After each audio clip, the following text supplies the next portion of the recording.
Hey everybody, welcome back to Pandemic Gaga's Bible study.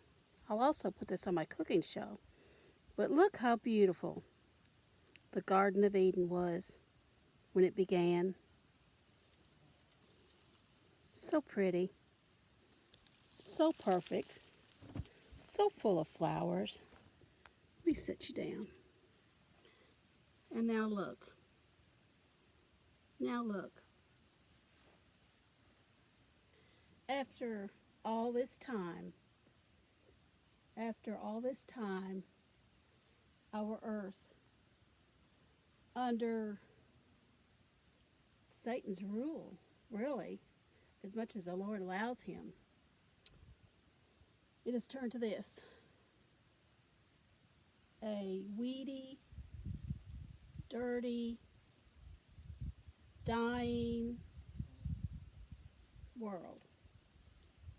It started out so pretty. But there's still a lot of pretty in this world. We just have to look for it a little bit harder now. You know what I'm saying? I mean, we can still find some beauty in this world if we will look. But Satan is doing his best to snuff out the beauty, the truth, the righteousness.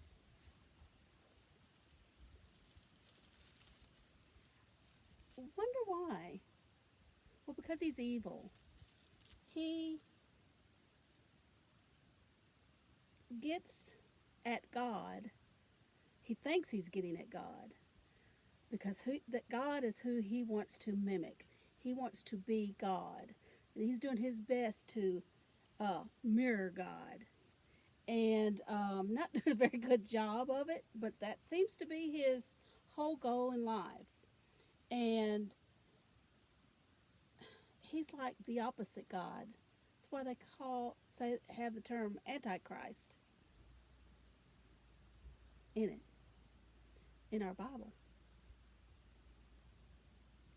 But even though Satan has worked over the years, over the centuries, over the thousands of years since his fall from the glorious heaven, where he was a beautiful being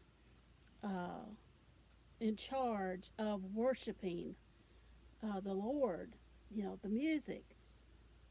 And he left that because of greed, selfishness, power hungry. We can name a lot of things. And he left. He rejected Christ. He rejected Christ. He rejected God. Christ has always been. And he did that. And the Lord, hell was prepared for Satan. It was not prepared for me and you. It was not prepared for mankind. It was prepared for Satan and the third of the angels that were kicked out of heaven for following Satan. And for some reason, because of free will that God bestowed on us, because he wants us to love us because we want to love him. And so he gave us free will. And we are on this earth now. Adam and Eve started all this, I guess we could say. But really Satan did. And when God created the earth, it was just full of beauty and perfectness and righteousness and holiness and everything lovely. But Satan has a lot of reign in this earth, a lot of control of this earth. And this is what it's turned into over time. This is it. A weedy mess. A weedy, deadly mess. But even that God can use. if we will allow him. Because his people, the saints and followers of Jesus Christ, it says we are the light of the world. Well, doesn't that one red zinnia just stand out in this garden of weeds? Yes, it does. Yes, it does. And God will pluck his saints, harvest, and he will take them, if you will look. And from that one godly saint, just one godly saint, look at all the seeds that one godly saint can spread on this earth. Look at all of it. And I didn't even get them all out. And it's just seed after seed after seed after seed. And if we will follow Christ, if we will honor him, if we will share him, what a beautiful garden we can grow in his name. But it starts with you. It starts with me. It starts with one. We can take those seeds, and next year, in the spring, we can plant these seeds in the garden. And we can watch brand new saints start their life in Jesus Christ. That's why we share Jesus. That's why we need to look for other saints, because they're out here. Oh my goodness, they are out in this world. And we can find them if we will look. We are not ever totally alone. Somebody is praying for us. Somebody may be helping us. Some dear saint may need us. Some saints are, can you see that one? Little and young and need to be nurtured. There's all kinds of saints sprinkled in this world of ours. Don't feel alone. Don't ever feel alone, even though Satan and his weeds are just everywhere. We need to remember to be the salt and light sprinkled through this old world. We are the children of God. We are the zinnias in the garden. Oh yeah. There's a lot for us to do. There's a lot for us to shine Christ, his light, his truth on. And we need to be a part of that, because that is the way that he chose to share his light, to share him. Even though he doesn't have to have us, nature itself tells those who are not, that live in very remote areas and maybe have never heard the name of Jesus or even God, the name God, but they know because they see it in nature.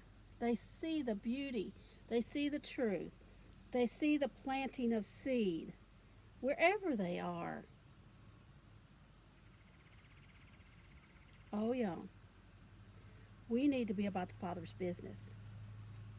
We need, as saints of God, as followers of Christ, as the way, as the salt and light of the world, we need to shine bright. We need to shine beautiful. We need to guard our testimonies and look to him for guidance. Because even though the weeds have grown right here, even though Satan surrounds, God's light is still beautiful. We need to be a part of that. That's what, if we are saved again, if we are saved and followers of Christ, this is what we are. We're the beauty in the garden. We need to act like it, don't we? And we need to share him everywhere we go. Don't you know, if you took some zinnia seeds and you went in the spring down the highways and byways, and we just sprinkled them along and let a rain come, how beautiful that would be when the saints, when the flowers appear. How beautiful that would be. It's the same with us. It's the same with us. Jesus wants us to share His truth in the wilderness, His truth, His love. And it's not a perfect environment by any means. And sometimes you got to hang on and hang on tight just for a drink of water. But it can be done because the zinnia can do it. So can you. I love you all. Enjoy your salvation. Enjoy this beautiful weather. Today I'm out here deadheading my zinnias.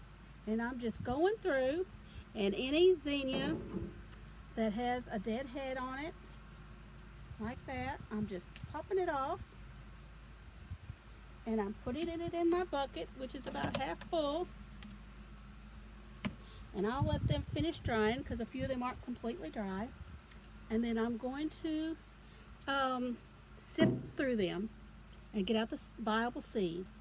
And I'm going to plant them next spring and start a beautiful garden once again. And I was out here doing this. I've already done one garden. And I saw these weeds where I had let it go the last month because it was just getting hot out, and I just kind of let this go, and it's not the one I look at all the time, this bed. And so I was out here deadheading, and throw it in my bucket. And I thought of you guys, and I thought of Christ, and I wanted you guys to be out here with me as I thought of our Lord and all the blessings that He has bestowed us, and how we need to work in His garden called earth and let our little lights shine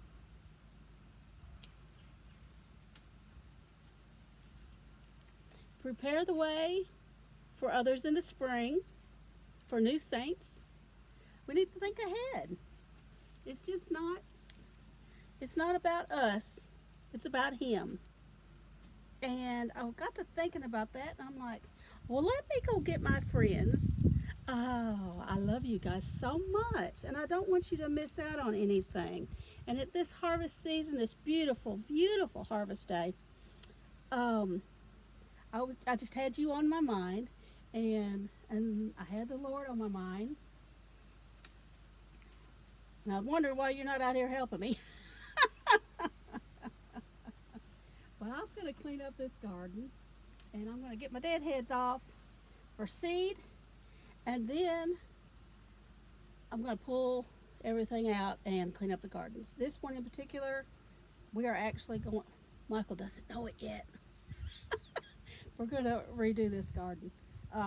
We had done it with cross ties and just made with what we had, and it's worked for many, many years, but the cross ties have started to turn into dirt.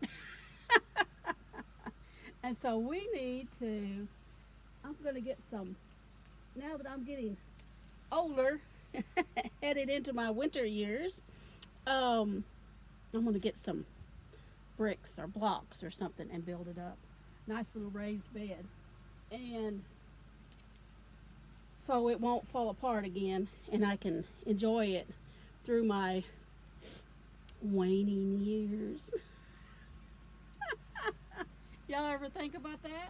Well, when you get over 60, you think about little things like that. You try to prepare, at least I do, we do, for things to be a little easier when we're a little less mobile in our lives, and still want to get out and enjoy beautiful land and nature that the Lord has provided us. And so that's what we're going to do, I hope. Sometime between now and spring. I'll put it that way. Sometime between now and spring. I'll show y'all when we get done. But anyway, that's all I had to say. This garden, where it got weedy on the back side, the front side still looks pretty, but on the back side, I didn't worry about it so much because it was just so hot in August and all. So, so there I am. And I thought, well, what a perfect illustration. And you know I love word pictures. So I just want to share that with you guys. Now, I want you guys to have an absolutely wonderful day. I hope that this that we've talked about has spoken to you in some special way, and that when you go out to work in your garden, or when you go out to work with your potted plants or whatever, especially during this harvest time, that you will stop and think about being the beautiful flower of Jesus Christ in a world full of weeds, and how we can still bring beauty. We can still bring salt and light. We can still bring so many truths, and that we're not alone. If you'll look, you will find different brothers, hello there, different brothers and sisters in Jesus. And do you know, I've noticed the butterflies, they will land on the flowers, not on those weeds, not on those weeds. So God is still calling to himself. God is still calling to himself. I love you guys. Have a wonderful day. Enjoy this. If you're bored, come out and help me. And I will see you all again soon. Okay? Bye. Praise Jesus, even when you're working in your weeds. Bye.